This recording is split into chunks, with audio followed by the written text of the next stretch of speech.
You can't turn up to the field and be like, I only want to work Monday to Wednesday, and what, is your machine going to be parked up for the other 2 days and not getting paid because you don't have a machine operator there? Yeah, that's one of my qualms with the women in construction focus is like a lot of it is, it's all field, which is great. Yeah. But it's like probably every single construction company in the world is run by women in the office.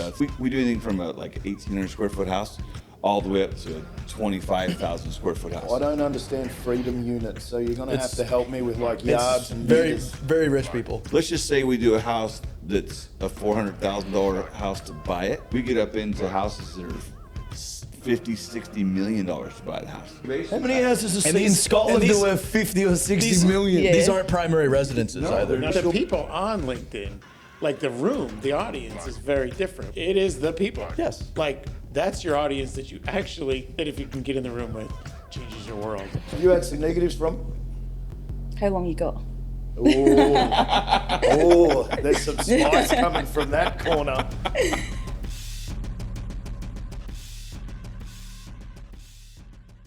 Welcome to episode 1 of the Jimmy Talks construction series in Con Expo, Las Vegas. Got a great crew here today, 4 guests. I reckon I'll start with you, Amy, over there. Introduce yourself.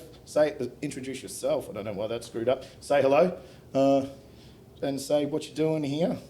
Well, my name's Amy Underwood, known as the Digger Girl. I work for my dad. He's got a small plant hire company over in Scotland, just me, him, and a few machines. I've been working with him since I left school when I was 16, 17. And then during that time, I started social media, and it all kind of took off there. Supporting girls, getting more girls into the industry, that kind of thing. You've got a lot to live up to, Ryan. You are not. Yeah, she made it perfect. So off you go. So Ryan Goodfellow, Rock Structures, started 1997. So March of this year will be 29 years. So we're moving right along. Been around for a little while. Well done. Where Started you from? the business from just north of Salt Lake City, Utah. It's a little place called Kaysville, Utah. Yeah. Yep. And started social media probably about 2015, and just kind of did it because I wanted to find people that come work for me, like-minded individuals to come work for me. So started that, and then just kind of blossomed into some different stuff. And tilt rotators came along, and Oh, you are the tilt rotator man. yeah, just did a lot of stuff with tilt rotators, and so it's been kind of a fun ride. Perfect. You barely need an introduction there in the corner, but go on and describe yourself. I'm Aaron Witt. I live in Nashville, Tennessee. Run a little outfit called Witt. Do some media here or there. Small little outfit. We have an event. You have an event, yeah? We have a software now. You can plug the event. You give it the big plug. We don't need to because No, it's absolutely at this fine. point it's just about sold out. Yeah, it's almost sold out for this year, but the Dirt World Summit, I've been there. It's absolutely fantastic, and I know Brian's a big believer in it as well. Yeah. You took half of your crew there, I think, this time almost. We almost got Ryan there. No, you'll go one time. It was going to happen, and just timing didn't line up right. We almost. Yeah, okay, so, and then what social media do you do? Just a little bit? All of them. All Yeah. of them. Yeah, all of them. Perfect. And last but not least, Brian Dietz, my brother and I have a construction company in upstate New York. Our father started it back in the 70s, so this year it'll be 50 years old. Proud of that. That's kind of a huge milestone for us. We're running pretty good size of fleet of John Deere equipment, doing all kinds of dirt moving, and just scaling the business up, using a lot of technology, and trying to really stand out as a leader in the industry, being innovative and applying the things that we're learning at things like the summit.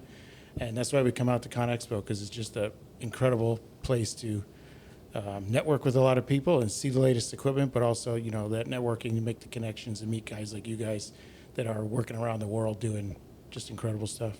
perfect. So I thought I'd actually download some AI to ask some questions because I couldn't figure out exactly what to ask. And you have a choice here because that's all, like I couldn't quite figure it out myself. It says, how did you end up in dirt work? And was there any moment you chose a different path? It's not a bad one. This is a choice. I'm throwing it to the room. Or when did you first realise that sharing your work online was going to change your career? You get to vote on it. Which one do you want? Did you almost go into something else? Why don't we do both? You can do both. I don't know. Yeah. Did you almost go into something else? I believe you did at a time there, didn't you? Or no? You were always digging. Like usually once a week, I think about going to do something else. So Yes. just depends on my mood. Just depends on workload. Looking Depends at on the employees. How much Maverick's paying nowadays? Yeah, I don't know if I'd want to haul fuel. No, I meant attendant. A cashier. A cashier? I don't With know. that cheery face. I was thinking maybe like a garbage man. Run around the garbage truck.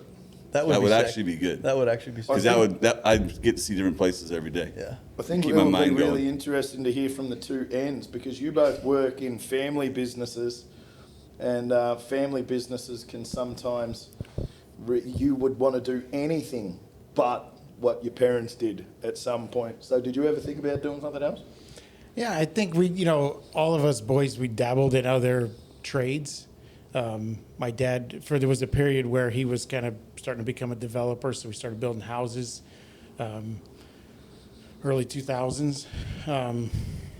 Quickly realized that it was silly to look out the window and see machines sitting and we're swinging hammers and setting tile.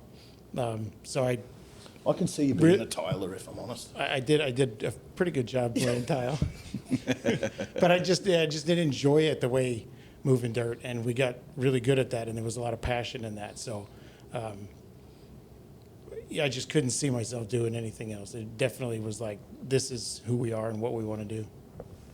And you?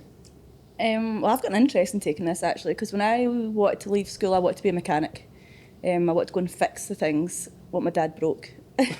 But nobody would take me on. Like, I couldn't get an apprenticeship anywhere and nobody would offer me a job. Now, I don't know if that was because I was a girl or generally because they weren't taking anyone on. So my dad was like, come work with me until you find something else. And then I've just been there ever since. I've never thought about leaving now. Like, I've always been a wee petrol head, always in machines, like always in it. The only one time I thought about changing was when I went and got my class 1, like truck driver, and thought I'm going to be a truck driver. And then my dad soon taught me about that. He was like, no, that is no lifestyle for you. Truck driving's a challenging job. So now I've got like the happy medium. I can still go out and work in the diggers, and we've got our own lorry as well, so I can still drive that too. But yeah, I can't imagine myself ever doing anything Do you else. work on the machines now? Yeah, And do you hate it? I absolutely love it. So like, I love am it. the world's worst mechanic. I'm the world's worst. You know the guy who snaps off the bolt in the head? That's you. Yeah. Oh wait, I that's thought you meant me. like actually work on the machine, like in the machine, like operating, not like. Oh no, you're not doing the mechanic? I'll do like the light stuff, but I won't like do major stuff. But I still would love to have trained to that now. Like I might, you never know. But my dad always told me to go and do something else. He was like, you don't want to be an operator forever. Like go and do something else, whether it's training or like he was like, it's not all like go and do something else. But I just never want to. I love being in a digger. What's interesting for me is my dad had a contracting company. He did all sorts of different little things like electrical work and council work and whatever else. But my grandpa had a huge excavation and contracting company. He had a couple of hundred guys, one of the biggest ones in my state. And I, growing up, was going to do anything but digging, anything but. Anyone with a company knows how hard it can be working with family. My whole family was in it. My grandpa's brothers, my dad, everyone, all hated each other, but all worked together as well. And I said, no, I'm never doing it. And then somehow at 19 I started doing it, which is probably a bit stupid. But It's been all downhill since. yeah, absolutely. That was the peak of my life at 19. At 39, it's just been a slow decline down. It's like the Interstellar videos where you're looking at yourself like, Jimmy, don't do it. Don't dig holes. No. Come on, First time you're getting into an excavator, You would don't have do been it. such a good baker. Okay, and social media, the next part of it. When did you realise that you were going to do it a little bit more? Because everyone in this room invests a lot of time into socials. You in a slightly different scale, I think. But everyone here goes to work, tries to run a company, and then tries to upload reels, YouTubes, film themselves, talk here, do these deals. What do you think comes from it? Like, I think at some point we're all now getting something from it as well. But at the start, you didn't. At the start, you got nothing. And so why did you start putting it up there? I reckon I'll throw this one over to you first. So we were doing, about 10 years ago, I started using Instagram, and we were just working back in the woods. We'd do these projects in these hospitality things, even large homes, and nobody'd see that we were growing. So we're doing all this cool stuff and nobody could see it. And so I saw it as an opportunity to kind of show even our own customers, because they wouldn't see us. We'd go on this project over here in this other town, and we're over there for a year, and nobody knew what we were doing. They don't even know if you exist still. So very small-minded at the time. It was just like, need people to know that what we're doing and show it. And then quickly you realized you were showing everybody what you were doing. And so then everything new that you got, which is, that kind of stuck with me, is like every time you're adding a piece of equipment, every time you're running something new or doing something new, show it. And so I've always done that, like just continue to showcase that and then show how you're benefiting from it. And then it just snowballed from there and built internal pride with the guys, the company, with the collaborations you're doing with GCs. And then it just led to, you walk into a different town, neighboring town, walk into a quarry, and they're extending you credit because they feel like they know who you are. And that was when it started getting real. That sends it somewhere else. Yeah. Me? Mr. Tilt Rotator. Yeah, you start at the beginning and then start leaning into that, because I hadn't seen one apart from on rail machines before you got one. But that obviously came from somewhere, and you started uploading at probably similar time that I started uploading very long time ago. Yeah, I was putting a lot of stuff on my personal social media channel, and I was just like, man, my friends don't want to see all this like work stuff, So I'm like, I think I'll start a rock structures page, right? Like let's just try it and see what happens, and I also wanted to get like-minded individuals, come work for me. So I just thought, all right, let's see what happens. So 15 started up rock structures page, and then 16. Just happenstance. I didn't want to buy a certain color excavator, and because it just wasn't for me, and so I bought another certain color excavator, and it ended up kind of blooming into something that I didn't really think was going to be there, and so I got to be a member of the John Deere CAG group, and that was back in 16, and so that's kind of been where I've gone with a lot of stuff, and showing the tilt rotators, showing what we do. Like Brian says, like you want to show people what you do. You want to show people like what your day is like, and showcase your work, and that gives us somewhere to showcase our work, which is really neat. Take a lot of pride in what you do every day. You want to have somewhere to show other people what you do, and we really haven't. I'll bet we've got maybe 5 customers from social media. So we really haven't, it hasn't really been a job-based type of a platform for us. But we've already had a lot of our customer base for years. I mean, I've got customers we've had since '98. So it's one of those things where I really didn't have to have social media. It's just more or less just somewhere to put my work and show people what we do.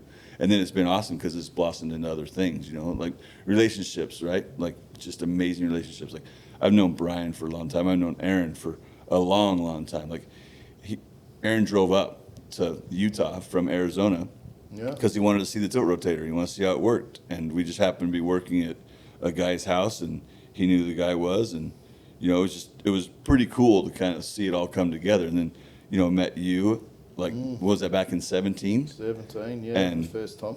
So it's just, it's been a lot, it's been fun to go from more or less just a guy working in the dirt every day to showcasing it and then developing relationships with other people and friendships with other people. It's been really neat just to see what it does.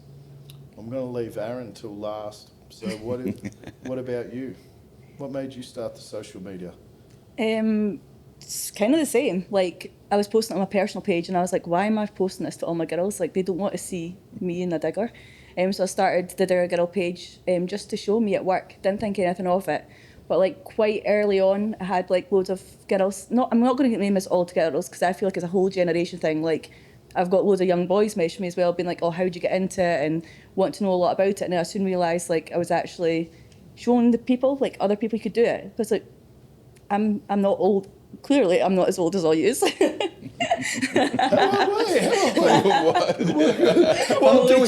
only joking. But like when I was younger, you could never look on like to see like, what you could do. Like it was never an option for me to be a digger operator or anything in a male-dominated job ever.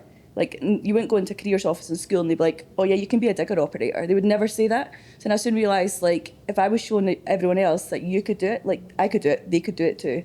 And then it kind of just grew from there, and I never really expected it to take off. I You've still got an don't. amazing following and really engaged one as well. Yeah. You know, that likes your stuff. I mean, I make it a bit fun as well, like my dance and my TikTok dances and stuff.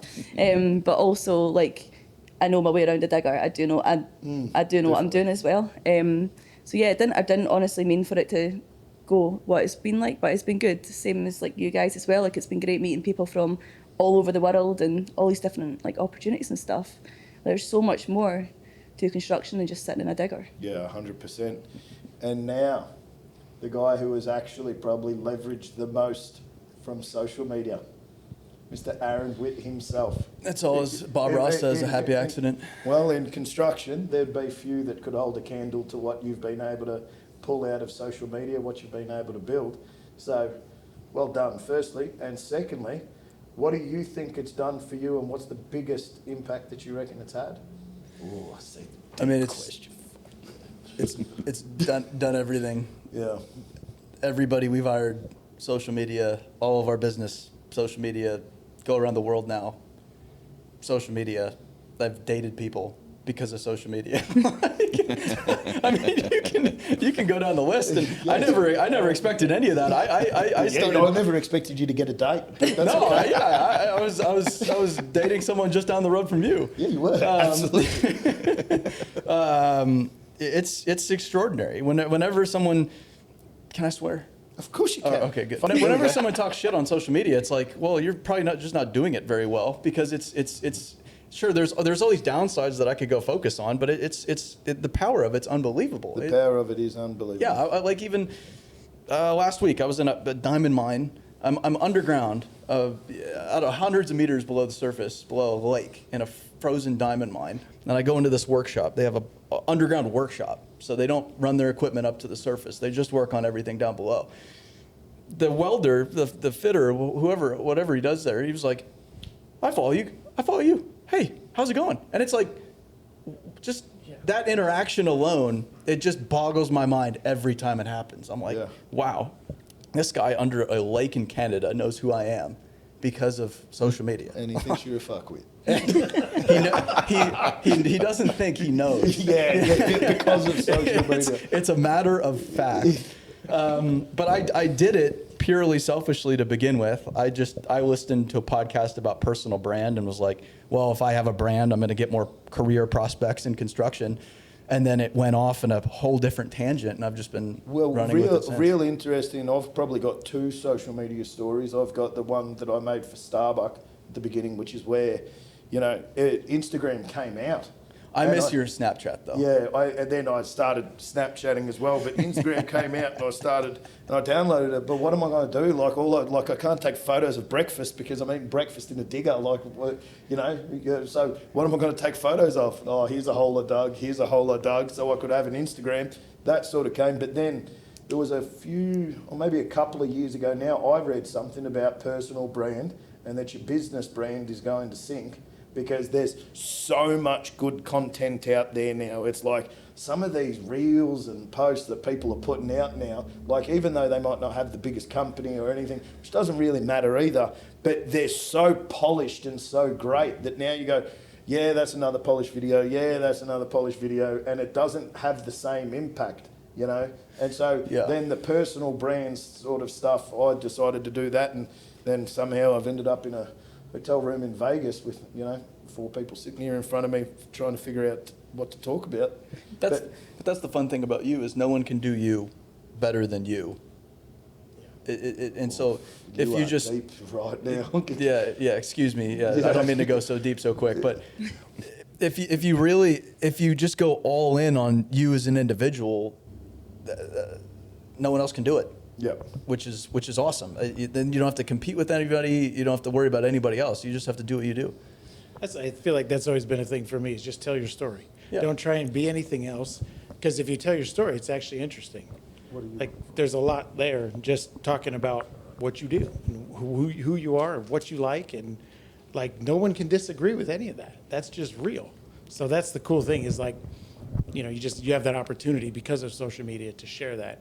And then you're going to attract people that like that. Everybody's not going to like you. That's fine. But the ones that do, you know, we last time it was in the Con Expo 3 years ago, and this young couple came up, not that young, in their 40s probably, not old. And she was kind of being shy. He's introducing himself. He's like, I follow you guys. And she's like, no, he doesn't just follow you guys. This guy like obsesses over It's the what you wives guys. that always out Yeah, there. yeah. You're like, I love Every you time. so much. Next time you're at home, Yeah. you are never coming again, embarrassing me in front of my friends. So she starts telling us, she's like, this he owns everything you own. Like, if you buy this excavator, he goes and buys it, because he feels like he connects with who you are. Yeah. He has similar ground in his area, and he can win because you're winning. And I'm sitting there like baffled. Did You're like, you how does record a this? testimonial and email it to John Deere? We were in the Deere booth, so I just called him over. I was like, do you hear this? Speaking about a weird connection, I had a thing very, not similar, but I was sitting in a supermarket, like a mall, and I was having lunch, and I had a guy walk up to me. And he's like, hey, mate, I follow you online. And I said, oh, yeah. And he goes, how's your daughter? Oh, yeah. And I went, like, I was That's ready to, get up. And he's like, no, you posted a picture of her the other day and she was driving the machine. Like, how good was your daughter in the machine? And I'm like, like this, because it's creating some sort of connection that you don't actually know is being created by putting content out there. Well, it's really unnatural for someone to know a lot about your life, but you have no fucking clue. Yeah, who they and are. how's your daughter is going to Yeah. send you to the moon. However, Yes.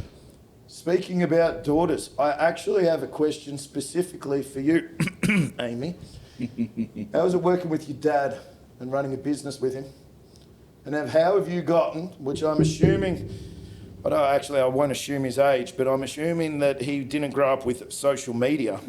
And so how do you get him to actually engage with it? Because, like, my parents are terrible at it. I'm sure, a lot of other people's parents would barely even know what it is. How did you find that? How's running business? Well, he's my best friend ever. Like, we got on so good, but I'm not always going to say it always been like that, because it definitely hasn't. There's been times when we've left each other at jobs and left each other up hills in certain places and stuff and went home. But now we've like put all that aside and we're literally like best friends.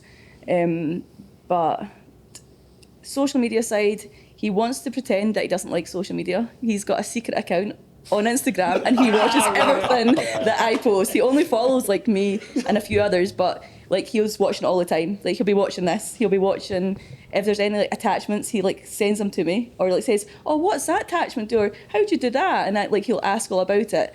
But see, when I first started posting social media, he'd always be like, put that fucking phone away, like stop taking pictures. And see, now he's like in on it. He loves it all. He loves everything that like I've done with social media. He's always supported me. Like after today, I'll phone him and he'll be wanting to know everything about it. And he was like, oh, is anyone asking for me? And funny, because you were. Yeah, you were like, yeah. what, I'll meet your dad? And I was like, well, he's not here. Well, I've followed along for quite a while, and I feel like I would know your dad if he was walking Yeah. down. Like, you post a fair bit of him, it's not like he's not there, Yeah, he secretly loves it. I know he does. But he was 60 last year, so yeah, like he's like the typical like finger on the phone, like trying to like everything and Far out, I feel like sometimes I'm, yeah. trying to find the right distance from your face. That is you. Well, when you stop and think about it, the amount of people that see what we post, right? Yeah. And like when you have an opinion, like you said, Brian, right? Like that guy, he watches everything you do, right? Like there's hundreds of thousands of people that watch what we do every day, day in and day out. And they have questions, right? And it's really interesting because I think a lot of people are scared to message you and to ask you a question. And they don't really realize that, like, we're all normal human beings. We're just like they are, right? And if we've been through it, like for me, if I've been through it, I want to help somebody else to go through it too. And I want to make sure that they're not going to make the same mistake Imagine you that had I've some made of that help, in the past. like with what the help is out there now. Imagine you had some of that to just reach out and send a message. And that's the crazy thing is it is so easy to just pull your phone up, message you, and ask you about some situation that you've posted about, or maybe you haven't even posted about it. Maybe somebody just, hey, you guys were doing this, but what about this, and this? And have you done this before? And like, I get all the time, I can't believe you taking the time to answer me. Like, well, why not? I like, answer everyone. Like, yeah. You know, like it's not that hard, really. Like, not if at all. you send It takes me a time. message, sometimes I might not get back to you for a little bit, but there will be, a Saturday afternoon or Sunday where I'm just going through requests and I'll start, because you have to go through all of the likes and fire emojis, especially when I'm posting a picture of myself. But, then there are some genuine questions, and if there is, I make sure that I respond. Well, yeah, you really have to. Think about it. If you wanted to know the answer to a question and you asked that question, wouldn't you want to have it answered? I wish I could have messaged people back in the day at some points. Like, it would have been so great. Oh, it's a huge advantage. Yeah, I mean, I think we don't realize what we didn't have, like how alone you were. Yes. Not that long ago. Today, it's just you can talk to anybody in the world. Yep. Just message the account, and most people will respond. Yes, most people do, and some people don't. And I hate the automated responses. Yeah. We'll get back. No, just if you're not going to respond right away, it's no big deal. Brian, why don't you answer my messages? You know what? I haven't got messages from you in a long time. And another thing too is like, I have your cell number and you have my cell number. So like, if you're gonna DM me, then maybe we're not as good as friends as what I thought we were, Aaron. Okay, I mean, I think we're at email. Yeah. Oh no, I don't answer emails. I just text. I'm too old for emails. I'm 51. How are you too right? old for it? Like, I heard Dad, 60. You hear that? He's looking at the phone like this. Yeah, I'm the one finger like typing them in too. And so those are the positives. And so I'll start the story off. Why don't you tell about what I used to do on Snapchat a while ago? Because those are all positives of having social media. And we'll start talking about some of the negatives that I had on social media. But how many people remember your Snapchat days? Like how many people were there for it? So like those stories used to get like in between 1,000 and 3,000 views. That's pretty good. Okay, so quite a few. Yeah, but so there would be quite a number of views. And what were they? Those stories. It would be. It would never be you saying, today's just going great. All of my customers are happy and they're grateful, and all of our people are working very hard today. And I love all of our my machines. employees. Yeah, all of our machines are working, and there's no rain whatsoever. And truck drivers always do what I need them to do when I need them to do it. So I blew up on Snapchat, not in terms of all of the followers, but because I had this job and they were pulling in, it was pretty tight for the truck and trailers to get around. And they just weren't listening on the radio. And this was when I stopped Snapchat, because I drew big blue arrows on the ground, right, of where they had to go. Like arrow, like around the job. And and I'm filming it. And this guy pulls into the job and goes the wrong way down the fucking arrows. And I'm like, so I was just blowing up. Hey, you're getting red here, Jimmy. Oh, I can still feel it in my bones. But I know there were some downsides to all of that, but I would argue a lot of that laid the groundwork for what you're doing right now, talking about the bullshit within business. Yeah, because you were, it wasn't as refined as it probably should have been, and it wasn't as tactful as you are today about it. No, it definitely wasn't. Yeah, but I would argue there was still value in doing that, because, and I think that's why it was popular, because it wasn't you just talking shit, it was you showing the day-to-day issues. You have to be vulnerable. Yeah, you have to be vulnerable. I'm still feeling that right now. I could still remember, I'm sitting there, I'm going, he's not going to follow the blue arrows. What you absolute, and I'm filming the whole thing. And then I got it sent from like a lot of truck drivers to me saying that they didn't like how I spoke about them in it and that they wouldn't work for me the next day. This is like 10 years ago as well. And so then I'm like, hang on a second, I actually had trucks cancel working for me tomorrow because of a guy not following blue arrows. And so I've lost, I don't know, $500 that I was going to earn tomorrow because I wanted to put up a Snapchat. Like, what a idiot I am. Like, just stay off of Snapchat and get the $500. What about you, Brian? Have you had some negatives from? I don't think that we've had negatives. I think there's always people that complain about everything, but I can't think of anything. I do think, my approach to social media is, not that I see anything wrong with that, but for me, like, it's a positive space because it's your story. And if you want people to buy into your story, like if it's happy and it's exciting and you're winning, well, then your name becomes synonymous with that space. So that was my goal, is to, like, not that we shied away from anything that was going wrong, I just didn't focus on it, so it was like clean machines. So, someone, often I get people, like, how do you keep your machines so clean? And I said, I only take pictures when they're clean. Like, they're not clean.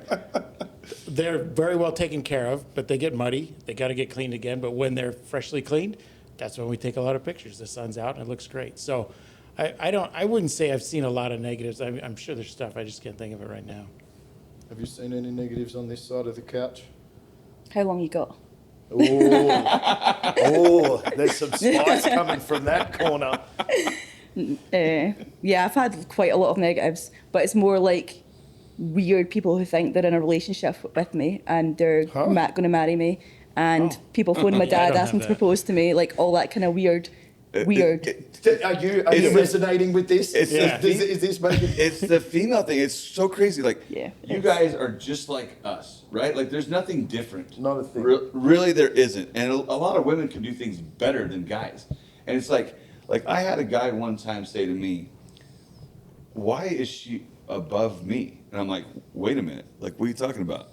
Like, first of all, she's been here longer than you have. She does a better job than you do. Matter of fact, she caught something that you missed, which would have been over $5,000 worth of a catch. So as far as I'm concerned, she's worth way more than you are. Who gives a fuck if it's a she or That's a he? right. She's a better employee. That's exactly right. You know? It doesn't matter, male or female. But I want to see this. Job, You've do a had damn good people job at it. fall in love with you Oh and my think God, you're yeah! getting married. Someone's gonna propose to me at the show in Scotland. They said they got a ring and they're gonna propose to me, What? and I'm panicking, being like, "What am I gonna do here? Like, what am I gonna do?" You got your bodyguard. Yeah. That message was out of line. I'm sorry. What's that? Far out. Yeah, Jesus. It's actually quite. I had like somebody phone my dad and they were like, "I'm just wanting like the permission to marry your daughter." And my dad obviously hung up, and I was like, "You should have asked him how much he's worth first." Like, come on. Actually, that's a really good question. Obviously, I was joking, but kind of not joking. Far out. Nah, it really is. I'm joking about it now, but it's actually really scary. Like, I've got to be so cautious. Like, can't post where I'm from in Scotland, not even slightly, because I'm scared in case these weirdos are going to tap to my And doors. is there many of them? Hundreds. Like, honestly, it's really bad. And like I'm sitting here and I'm worried about abusing people on Snapchat, like really, and truck drivers not rocking up, and now you can't post. Like, social media has its good points and so bad. Don't get me wrong, that would never put me off, and I ignore it all. I just ignore all these comments and stuff like that, because I love it. I wouldn't still be doing it. And usually just delete them. And when you delete a comment or something, it's gone. It's not playing in your head. But yeah, that's the only downside, I guess. And apart from that, everyone tell me to get in the kitchen and get cooking. Yeah. Oh, man. Yeah, but wouldn't ask that me to can cook be again. the same as, people saying, a little bit different, of course, but the same as people saying, you do a shit job, and stuff like that, which there's internet experts everywhere around. Yeah, there was a pretty good stretch where people were not buying into technology. And so there was this whole, like, real operators don't need it. It's pretty rare now. It's quite obvious the value of the tech. But that was a pretty good minute there where people were really... When people make a comment like that, though, it's like they're just saying, like, you could just replace the comment with, like, I'm an asshole. Like, I'm dumb. Yeah. That's what But I cracks me up. It's always like, loved your responses to these people, because it's like, sometimes I try and engage. like, whoa, let me explain the you value. can't do And that. No, you know, can't do that. you can't. Well, I a learned losing that. Let me lesson. explain why I Just don't ending wanna up in marry these, you. The quickest way You to do get end up with rid a lot of of those comments guys. because you go back and forth. The quickest way to get rid of those comments is just agree with them 100%. That's what I do. You Yeah, are, yeah. you are amazing. If you want a job tomorrow, why don't you just come over here and Yeah. I'll put you to work? No, Because yeah, if you, no, I if I figured put it out. you I to work, just you're took going to it. teach I me was how a to do little stuff. slow. Dude, to like that. you need to start a business in my area because Yeah. you're 100%. way better than us. So Well, like you're gonna kick my ass. I put up a Yeah. post the other day about how difficult it can be to get paid from, general contractors or builders and stuff like that. And this guy said, "You obviously don't have good contracts." And I'm like, well, like, you don't do enough work, or I don't even know what you mean. Like, I've had the best contracts and haven't gotten paid. I've also had no contracts and gotten paid. It has, like, people don't pay sometimes and it's really shit in the contract. But I'm not writing all of that, but you just sit there sometimes and you go, just piss off, And you have gotten a whole heap of hate. You have over the years, I would think. I guess. I don't know. Like You don't engage with it. I don't engage with it. I very rarely read comments anymore. Like I don't deal with any of it anymore. You have to do what's best for you. And if it starts to, like if I start to spend my time in these other people's worlds, it's not. I've got shit to do. You waste time. Yeah, it's like they're sitting there. I love it now. I'm like, you're sitting here commenting, watching my video. I have no fucking clue who you are. So, like, Thank you for engaging, and thank you for helping the algorithm. Please, Yeah. please make sure you like, share, and subscribe. It's the while ones who you're up. always like send hate, and on Facebook it's like got top fan. I'm like, they're sending you hate, but they're a top fan. Yeah, but That's my favourite ones. But to think it's like all positive. It's like anything else. Anything good comes with costs. It's just a cost of doing business, I think. But there's ways to protect yourself from it. Like I very rarely go down those rabbit holes anymore. Very rarely. But I protect myself from it. It's just like with anything else. You get out of it what you put into it. Yeah. And if you want to engage with those people that are negative, then Yeah. you're all of a sudden going to become that negative person as well. And it's just like, for me, it's like you have a choice. Like you can either be happy or you can be sad. You can be pissed.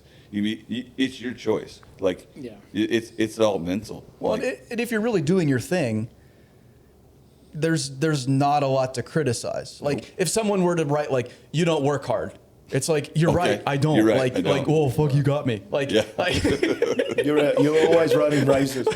oh yeah, always riding razors. I'm always having fun. yeah, but My wife does actually think that about me.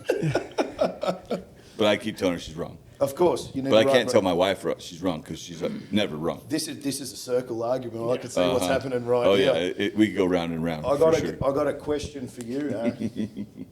This one's just for you. You have travelled and visited more sites and companies than possibly anyone else in the world, which is probably true now that I think of it. Like you've gone around and taken some photos for a long time now. within the past few years, yeah. Are there any consistent traits that lead to success across all of them, from one-man band to 1,000-people projects? Can you see any consistent traits across that? This is more for myself, so I can be more successful and have more money for a bigger studio next time. Well, you have a bigger studio than me. This is also doubling down as my hotel room. So This is rented. Yeah, yeah. This is a rented space. It's on credit. That's right. yes, I just think the future, like Con Expo, all the equipment fine, technology fine, but you talk to anybody, they're like anybody can buy this shit and anybody can buy it. Yep. The whole future is down. Like there are some efficiencies with equipment and using the right tools and having the right technology and having your right, maintenance plan and there are parts to it, but that used to be like the whole game. And then you just put someone in the seat. As long as you have this game figured out, everything else takes care of itself. That's not how it is anymore. It's all in people. And every contractor that's making way more money than most, like talk to Brian, especially like you know a lot of these guys now that are growing like crazy, making tons of money right now. The market's really good in the States. Sorry. Market's not so good in Victoria, in Australia. If the government could stop sending us broke, that'd be great. Please and thank you. It's Just a little plug. they're really attacking everything with people first, and then everything else comes behind it. If you're treating these other things as primary, and then people are an afterthought, kind of like how the model, it's not wrong, it got us here, but it doesn't get us any further. And so any company that's really thinking through, how do I develop people? How do I develop leaders? How do I develop myself as a leader? How do I get rid of beliefs that have served me up to this point that no longer serve me because the world has changed? That's okay, it's not bad, but now I need to change as a leader. Those are the people that are going to, they're already cleaning house, and they will continue to clean house. Well done.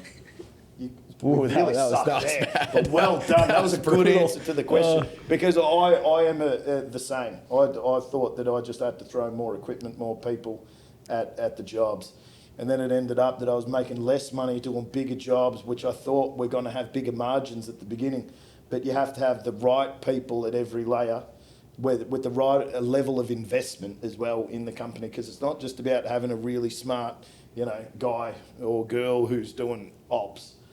They have to be invested in making sure that the ops are as good as they can be because of themselves, the love of the company, the love of the brand. And if you get all of that together, then all of a sudden you have an ops manager who just kills it, and just everything works seamlessly, is what I've found.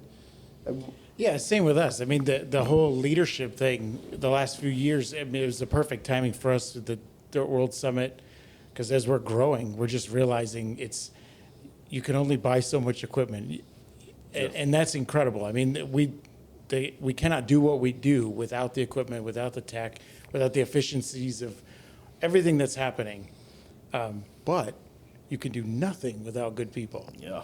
And when you have one good person, it increases the whole organization by so much. When you get 2 and 3, and all of a sudden you've got a team, and then you've got crews, and then you've got support for these crews, and it just starts growing. But I think that's the biggest challenge is there's a lack of people drawn to this industry. So there's a shortage, and it's leadership it is poor leadership that has gotten us here, and really good leadership that will make some thrive. So, But with you, I think part of its market, part of its history, but the company was very even keel for a very long time, humming along. Yeah. And then over the past few years, Yeah. but a few years ago, it was you and your brother, I think in a big part, changing your mindset. Like, wait a minute. Oh, yeah. There's a better way to do this. Well, and then now go figure. We realized we were working very hard for very average money. And so average money doesn't get you very far. So if you want to retire at some point, you need more than average money. And so if you're just going to work harder as you get older, that process doesn't work. But if you build a team, yeah, but it's got to. now you're going to do really something. So then we realized, how do you actually build a team? And then that's where really, that's where we started seeing the growth. It's like understanding how to lead people and not push people. We lost a lot of good employees.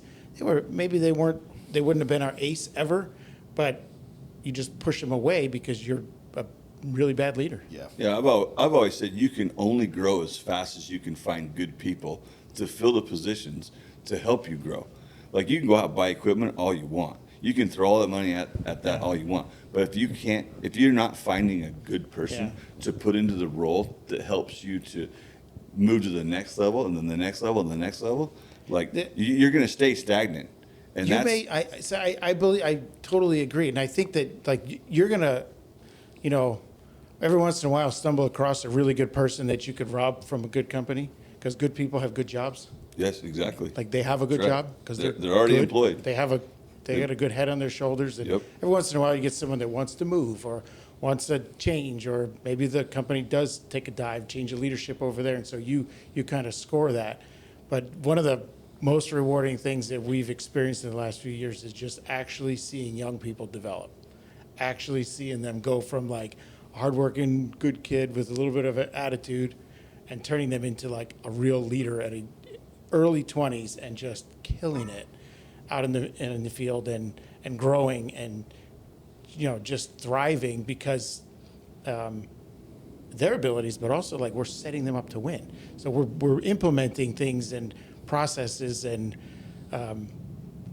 not just working harder. And we tried the working harder thing. Well, and it's not all on you anymore. It's not. People, I see so many people, they try to be the best one at the company at everything. It's that's fucking insane. Everybody always asks, so how are you up here? like, how are you up in the middle of nowhere, Canada for a week? It's like, well, I have people that are far better than me doing everything that I'm just, that needs to happen at the business. And I trust them to do it. It's not that much hard. It's not a whole lot harder than Well, that. often you find that they're better than you. And they're way better than me. Like they're way legitimately better. 'Cause you were I doing, could see you a were lot doing, of people being better than you now that Yes. now that you say No, it. I'm the best person within the company at what I do, but then there's 40 something people now that are the best at what they do. And that was what, like, a lot of people from last year, when I handed CEO over to Randy, they were like, that must have been hard. It was like, no, it wasn't hard. He's better at business than me. Yeah. Why would I not want someone better at business than me running my business? That to me is a much better proposition. Like, 100%. I don't But need we all to hold be on the guy. We all hold on to like actually running the machine, or you got to be the one that writes the estimates because it's like that's what you do, and then you got to be the one that sells the deal. Like if you're not in the room, it's not going to happen, and then you realize that you like.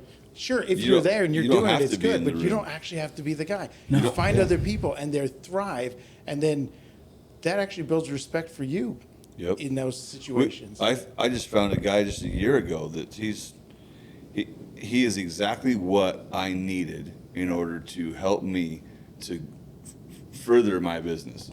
And it's one of those things where I get so caught up in the everyday run around, check on jobs, meet with customers, take customers to lunch, do that type of stuff that I didn't have time to go back and do all these estimates that I had to have done.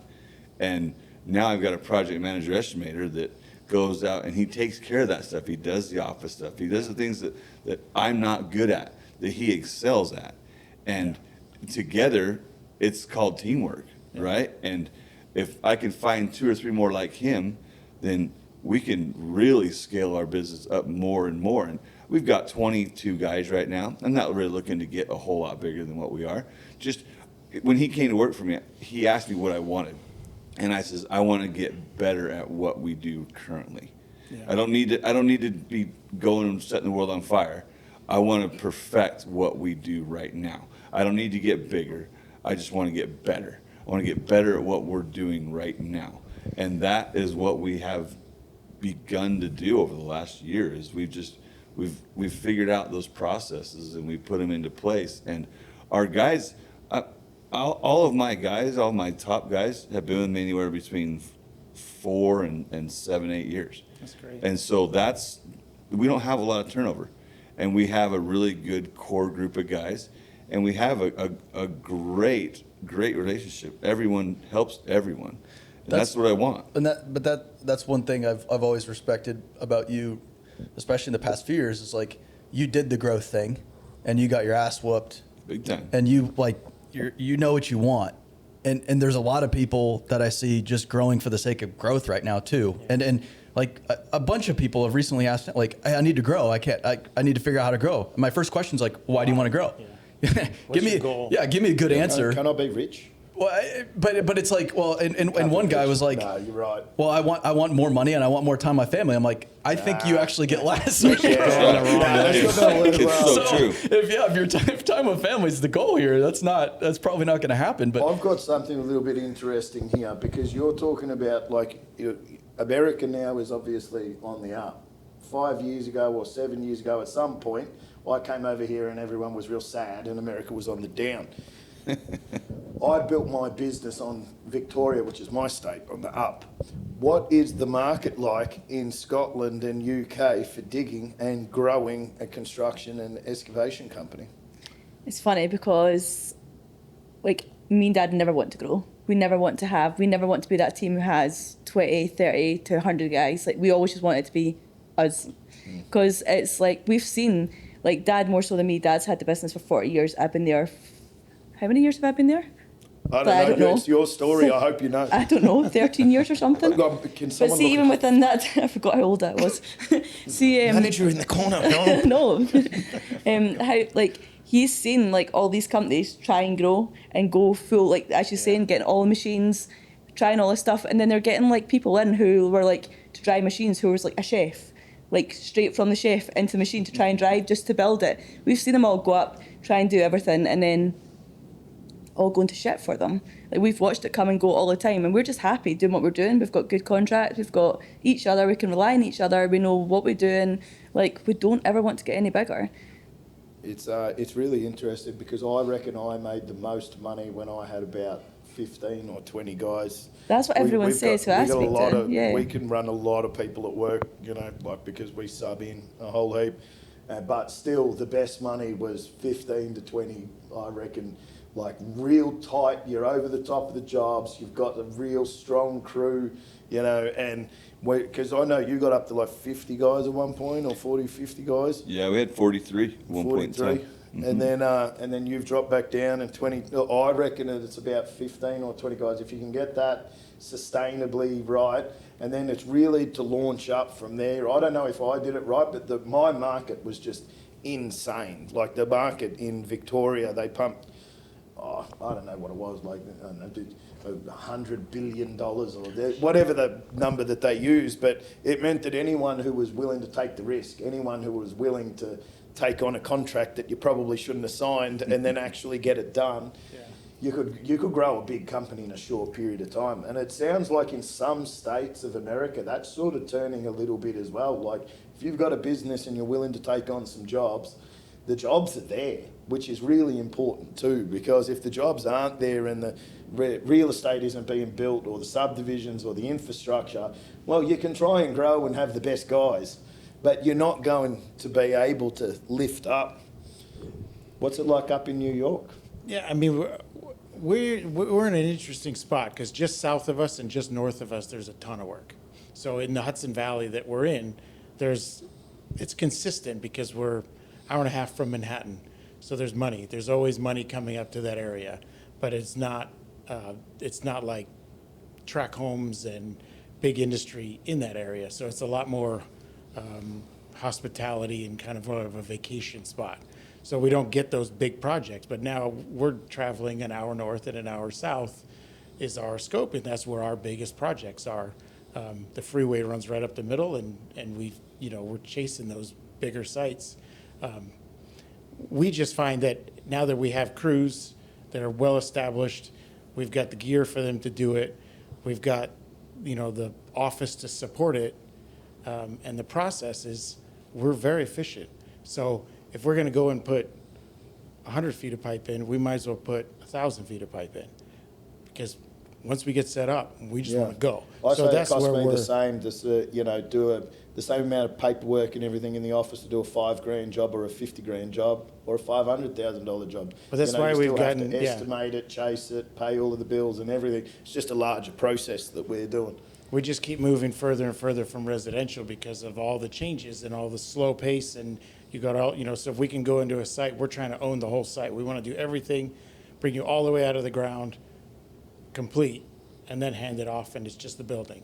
So we're doing that now on a number of projects, and it's you own the site, you own the schedule. You're going to have some subs because we're not going to do everything, but that's where we're just seeing the potential for growth for us. But we're also the industry's changing and growing, but we're in a big transitional phase, moving more into earth moving, not just digging dirt, like big quantities that we've never done before. So, and we're in crushing now. We've got our own quarry. We're doing all kinds of stuff that we didn't do. Plug for a little quarry in there. Yeah. Where did you say you were? Hudson Valley. Yeah.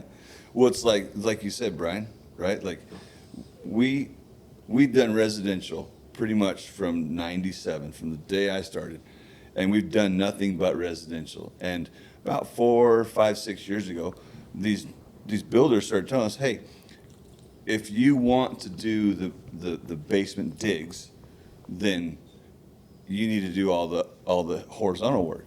So all the development. And we're like, yeah, we're not getting into that. We're going to keep it small. And over the last couple of years, it's gotten more that way. And so when we hired our project manager estimator, he asked me, I said, yeah, let's go after him. These guys that we do a lot of digs for, let's see what we can do to get in and do some horizontal work. How's it going? And it's been great. It's been absolutely wonderful. And so now it's like Brian says, you start in the ground and then you watch it build up, right? So like we're doing tie-ins with sewer, water, storm drains, secondary water. Then we're bringing the roads up. We're bringing in the asphalt. We're getting the guys to the concrete, the asphalt, everything. We're doing getting guys to the sidewalks, and then we're coming back in, and we're digging all the basins, or we're digging all the footings, and then we're bringing in material and bringing all that up to where that needs to be brought up to, and then foundations are in. Foundations get backfilled, and then we move on to the next one. So it's been great for us because we've been able to see it go from start to finish. What do you find with the market though up there in Salt Lake? Is that going good, or is that which way is it going? Utah is really strong. Utah is probably one of the fastest growing states, I would think, in America. My guess is it's probably top 5. Yeah, top 10, top 5. Yeah, and so he's in a hot market. There's a hot market. Yeah, there's a lot of stuff going, and you've got anything from we do anything from a 1,800 square foot house all the way up to a 25,000 square foot house. I don't understand freedom units, so you're going to have to help me with yards and very meters. very rich people. Yes. Very rich If he people. said like an 1,800 square house and that's 5 bedrooms Well, and 3 Just bathrooms. visualize. He's doing houses with basketball courts in the basement. Yeah, and And he says, "Yeah, like it's normal." it's one of those things where I don't know one person with a basketball in the basement. Basketball court. Dude, every house basketball court it's basement. crazy. A friend of mine, Devin Dyer, he does amazing huge houses, like 20-foot deep sport court. He's coming on Right. Thursday, Wednesday. I'm sorry to hear that. Wednesday probably. He's amazing, right? But like Devin. every house we do up there, not every house, but let's just say we do a house that's a $400,000 house to buy it, right? We get up into from 400,000, we get up into houses that are 50, 60 million dollars to buy the house. And I do excavation How many houses packages. are in Scotland that were 50 or 60 million? Yeah. These aren't primary residences. No, either. they're not. It's crazy. They're winter homes. No, they're there maybe twice a year, maybe 2 weeks out of the year, and it's crazy. But You're living on a different planet than Melbourne, it's not. Australia. It's not me. I'm not living on a different I know, planet. but it's the customers. Even digging that, you just sit there and you go, wow, you've I've dug some big holes too. now. you've dug some But they're not like that anymore. For what we're doing. Where was I last time in St. Kilda? That was like what? That was like a $30 million house. Yeah, that was $30 million. Yeah, listen. Yeah. You're making it sound like, hang on, every second house you're doing has a basketball court and LeBron James Because comes it once is. a month to train their It's kids. actually LeBron's house.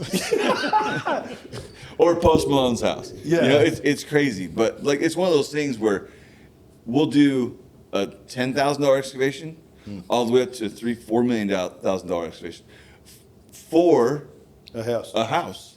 I mean, $4 million for excavation for a house. You got rock involved. You got complete 100% export, 100% import. Everything has to leave. Then you have to pay to dump it.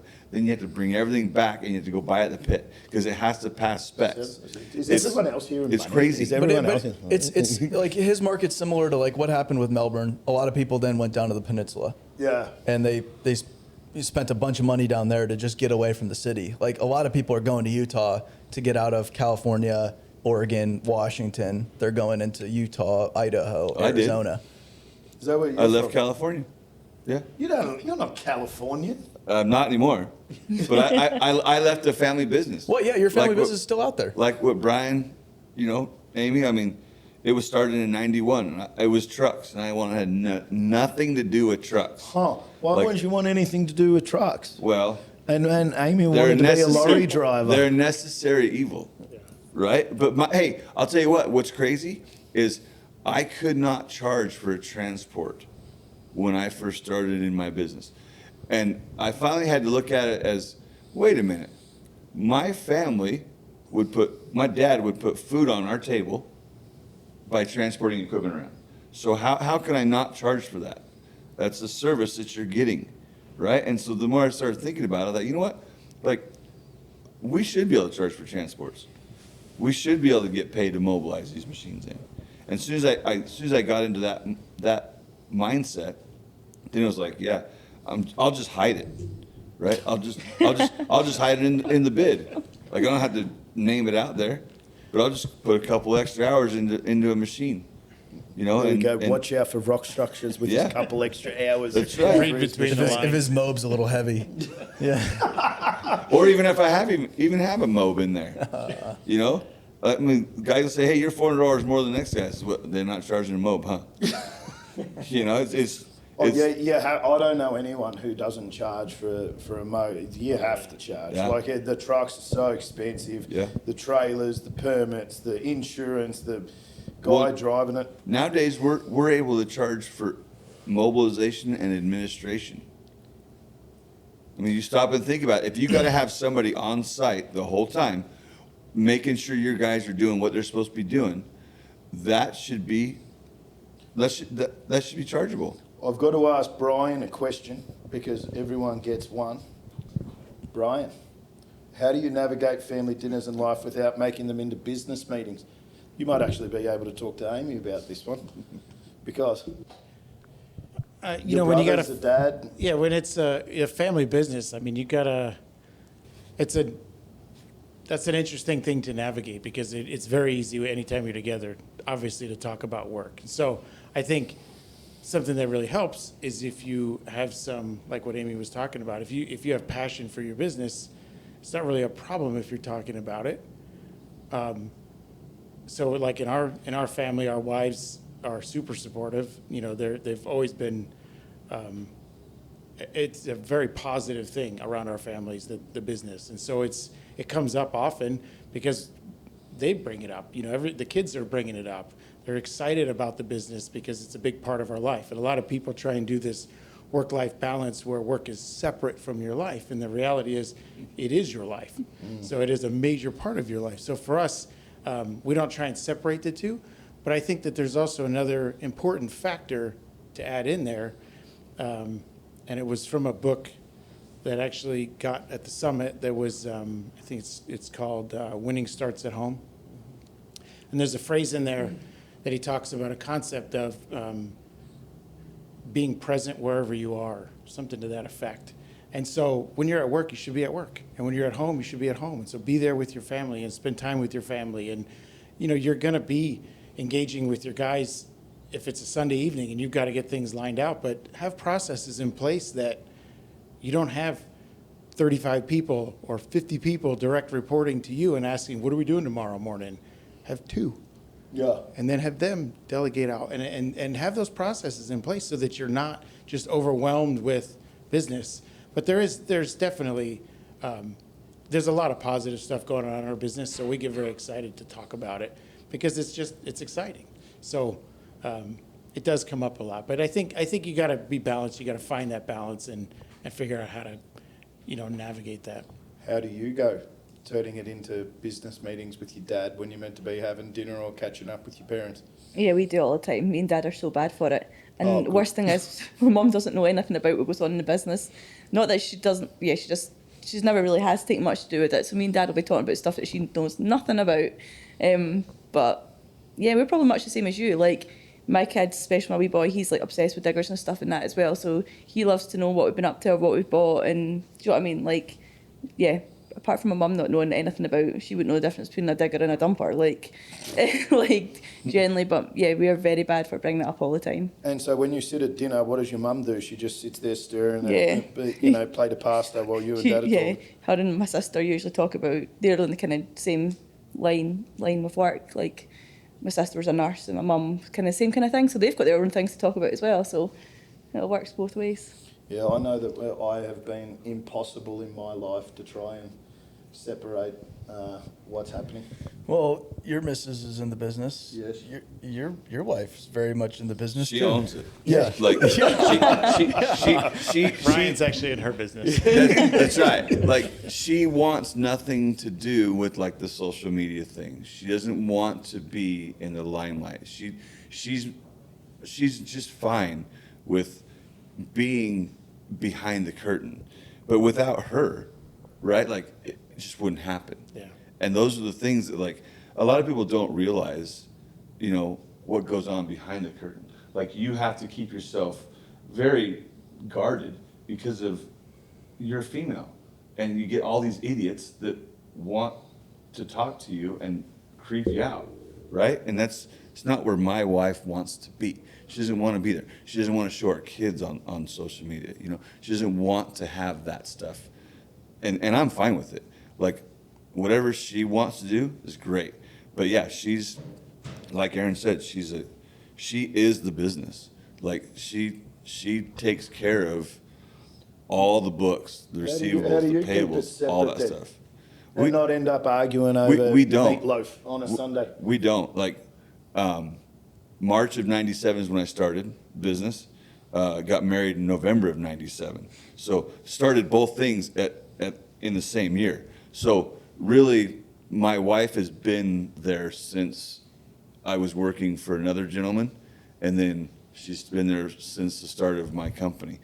And I call it my company because she says it's your company, when really it's hers. If you want to look at it on paper, it's really hers, right? But she knows the ins and outs of everything. Like, people ask me a question, I don't know. You got to talk to the boss. I really don't know. Yeah, I'm just the guy digging the hole. That's right, and it's like I said, like, females, they have as much to do as any males in the industry.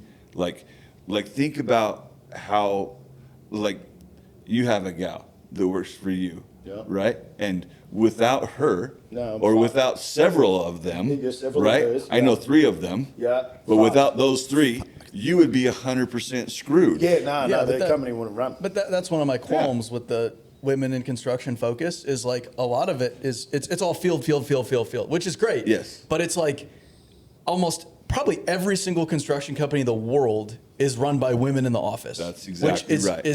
And an office job is more geared towards women because it's a little bit more flexible, like it's a little bit more controlled, like, and I feel like we can say that kind of stuff. But it also doesn't it just is what it has is. to be flexible as long as there's the opportunity to go drive the machine or work in the office, like that's where I have a small issue with it as well, because I'm very vocal about it. I've got pink trucks, pink diggers, 2 little girls, who I would love to have the opportunity to be able to walk in someday. But the opportunity I'm looking to create for them is to, if they want to walk onto a job site, people say, oh, another Starbucks employee's here.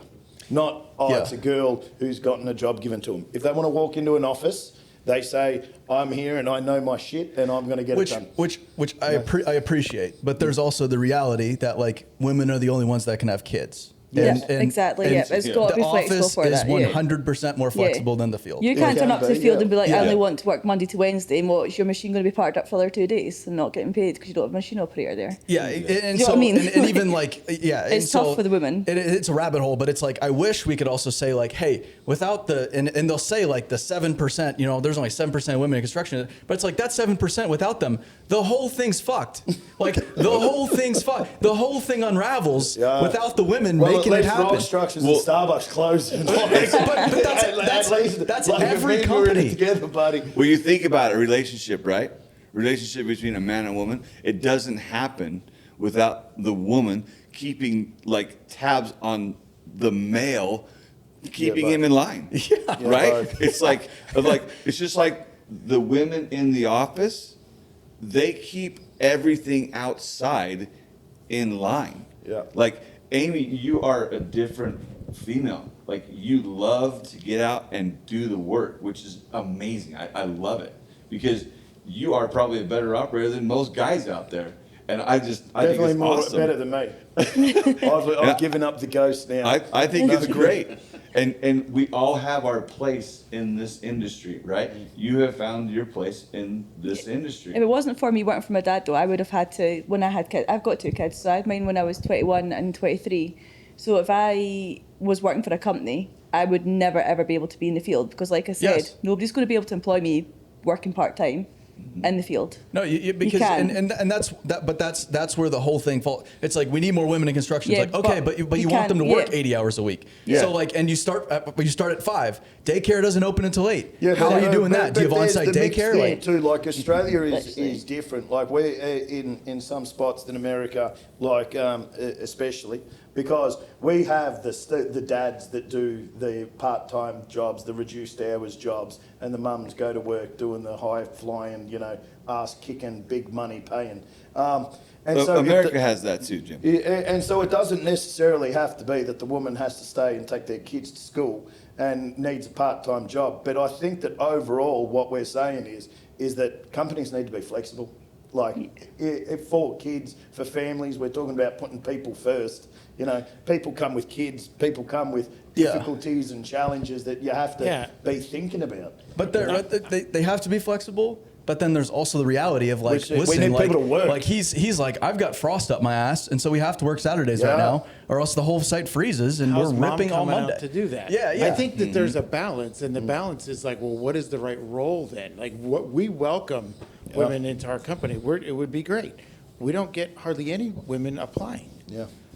So if they did, we would see what would fit. But to Aaron's point, I think there are roles that are more flexible. Not that anybody's trying to push anybody to that role. It's just 100%. this role, you know. But it ends up being more I mean, I've got suited. guys, we have, you know, men who have certain part-time roles because of their limitations.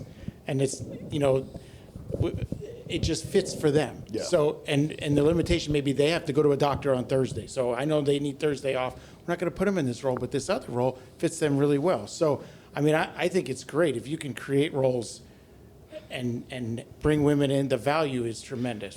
There's no one's denying the value. Yeah, like to clean up after myself, like to refine my point here, put a exclamation you've point done on very it. well. No, I just like the whole focus is like we need more women, and we need more women in the field, which is like I think that's great. But then it's like we just ignore all the women in the industry actually making it happen in the office, Yeah, and it's like, absolutely, yeah. what about them? Yeah. Because that's a pretty big deal. Like, Completely And totally how agree. many women don't want to be in front of the camera? How Yes. many women are okay back here behind the curtain, making sure that the person in front of the curtain is being taken care of and doing what they're supposed to be So doing? just for an example, I don't think I've spoken to a truck driver in 2 or 3 years because I have people speaking to truck drivers and the boss of them is a woman. Is a woman. Yeah.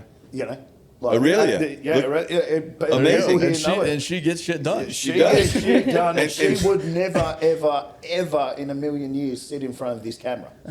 In a million years. But that's not her- She'd rather quit. That's not her personality. No. But you get her out doing what she likes to do. You She's get an her with the amazing truck individual. driver. Yeah. So I have Amazing a question individual. for you, Ryan, because we're actually probably getting close to an hour and a half, ladies and gents. We've done fairly well. But Ryan, you're the last person I've got here for a question. What do you attribute your success on social media to? That's what I want to know, because you have one of the largest followings and have had for a long time in terms of for a company. All of our followings are substantially bigger. Yeah. No, it's got 100 and something thousands. She's got way more than I do. Yeah. I said one of. Oh, okay. One of. Like, there's not that many people with hundreds of thousands. You're Yeah. approaching 200, I think. No, of You've all got the a few people on hundred. that couch, he has the least amount of followers. That's right. a good point. That's a good point. And Amy's just sitting there like this. Shut up, Aaron. Shut up, Aaron. I was giving him something. Not But everyone. honestly, like, I think at one point in time, I think Aaron told me that of all of the excavation construction pages out there, you're like the only one that has the amount of followers that you have that does just purely your own content. Like, I don't do other people's content. I'll do it on stories, things like that. But quite honestly, I talked to Aaron one time about it, and it's all about telling a story with a picture, right? It's all about telling a story with a picture, with a video, and making it relatable. And so, to me, like, back in 17, I had 25,000 followers, and I came to Con Expo looking for a tilt hitch so I could put my 60-inch bucket on my 308 on an angle. And I went over and started talking to the tilt rotator manufacturers. And I talked to NCon, and they were super receptive. And started talking to them more, and I did a job for a guy by the name of Heavy D, Dave Sparks, and he had 1 million followers at the time. And he posted up a couple of stories on me, and it was funny because, I mean, overnight I think I had like another 5,000 or 6,000 followers. And it's just dumb the way, it's just dumb luck, right? And so it's just one of those things where I think if you are real and you put yourself out there and you make yourself vulnerable and you're willing to talk to people and engage with people and give them your side of the story or give them your ideas or give them a reason why you do what you do or why you did what you did, it's relatable, right? And so people want to know, like, what did you do here? What did you do here? How did you do this or how did you do that? And I have no problem at all with talking with people, you know, and that's, I think, one of the reasons why I developed a decent sized following was because I'm relatable and I'm real. Like I won't tell anybody a lie for sure because I don't want to get caught in a lie. It's not worth it. But I will tell people the way it is, good or bad. I mean, I may not go to the ends of being as bad as it really is, but I will give the negatives. And that's, to me, that's being real. 100%. Did I answer the question? Everyone's done really well Did on I their answer the questions today. I'm really happy that I did the whole question thing. What's your question? For who? You've already done your. No, for you. I don't know. Fuck, I didn't get one. How do you build such a enormous media empire in such a short amount of time? I've got By being Jimmy Starbuck. Yeah, it's just it's unbelievable. Which one? You're a force to be reckoned with nowadays. I sat down actually at the last expo. Something interesting is that I was sitting on this panel and they were talking about social media and they're like, yeah, you've got to get on LinkedIn. You've got to get on LinkedIn. And I'm like, I ain't got one. What's a LinkedIn? Like I had Instagram at the time and whatever. And then I started, I got a LinkedIn and I didn't actually put that much on it. And then about 2 years ago, I had our operations manager quit on me out of the blue. And so the story went that that company of mine where it needs a $1 to $2 million a month to actually live. And, out of nowhere, it ended up that we had no work, like just zero work in the pipeline. I think we had like 200 grand. We're like, fuck. And so we're like, we'll dig in, we'll go to the jobs that we know are live, we'll go and lean on some relationships, jobs that we were maybe going to skip because of whatever reason we're going to go and grab. And then we went and grabbed them. I rung him up on the way home and I said, right, I've scored a $600,000 job. It starts into next week. And he goes, yeah, I want off this ride. I said, which ride? And I'm like, the traffic you're driving home in. And he goes, no. He goes, I can't be part of having to go win all this work. It's too much pressure, I quit. And I'm like, fuck. And so that was my first big post on LinkedIn. I wrote a story of like, because I'm like, I'm not going to be able to find work. I'm going to tell the story, be maybe a little bit vulnerable, be a little bit real, and hopefully someone sees it. And that got, I think it was like 500,000 impressions in a week. And then I've kept doing it. And I think I've got like 20-something thousand followers on LinkedIn. It's no Aaron Witt, but it's came. No, it's still a small fraction of my following, but yeah. But LinkedIn's my favorite. Yeah. Because there's the quality is so low on LinkedIn. So if you go there and say anything real, yeah. Right if you away. go there and just, because everyone's posting and they're like, I'm so proud of my crew for installing this much pipe this week. And yeah, no, we won this award. Oh, we won an award that we had to put in a $10,000 sponsorship for. Yeah, that we paid for, but that's not part of the post. We bought this award. We outbid everyone else. We bought this award for ourselves. And so but the people on LinkedIn, like the audience is very different, yeah. Oh, it's killer. It is the people. Yes. Like, that's your audience that those are the people that if you can get in the room with, changes your world. So they're not the trolls that are on all the other pages. I started a podcast because a girl named Kelsey pushed me into it, and I just got a social media manager who said, yeah, we should do this podcast. I said I wasn't doing it. We were going to film some shorts together, and she came down and then said, I actually walked in and they said, we're doing a podcast. And I went, we're not doing a podcast. But who did you podcast with first? Yeah, you took my virginity over here. Of course you did. So you were my first. Maybe you too. It would have been close. No, I think it was Close. Devin. I think it was Devin Dyer. Oh, Devin. It was Devin, and there was Devin. you, and then I did one with Taylor White Oh, yeah. for Con Expo. I saw him And downstairs. Taylor's an amazing person. He's awesome.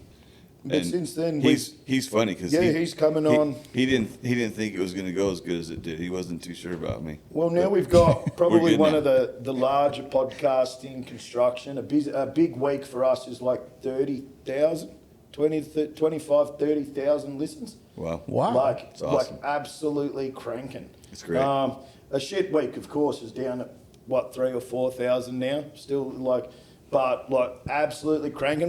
We're making like $1,200 a week or something on That's on awesome. YouTube. That's Spending pretty good. $1,199 on promotion. Oh, I thought it was maybe 1201 Man. or 2400. Yeah, tell me about it. By the time I'm No, recording, he's a I'm going businessman, backwards. okay? Yeah, I am a clever man. And so I don't know about what my question is. I felt that I had some space to do some more stuff, and I always like doing more.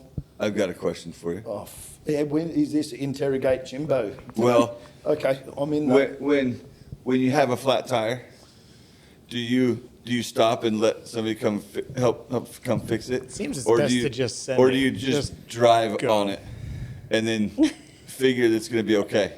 Okay, I'm looking dead in the middle of the camera right That's a here. good- that's a good Grandpa. that's a good question. Right, so we just drove out to the Grand Canyon, right, 50 miles off road, and I may or may not have broken the Razor.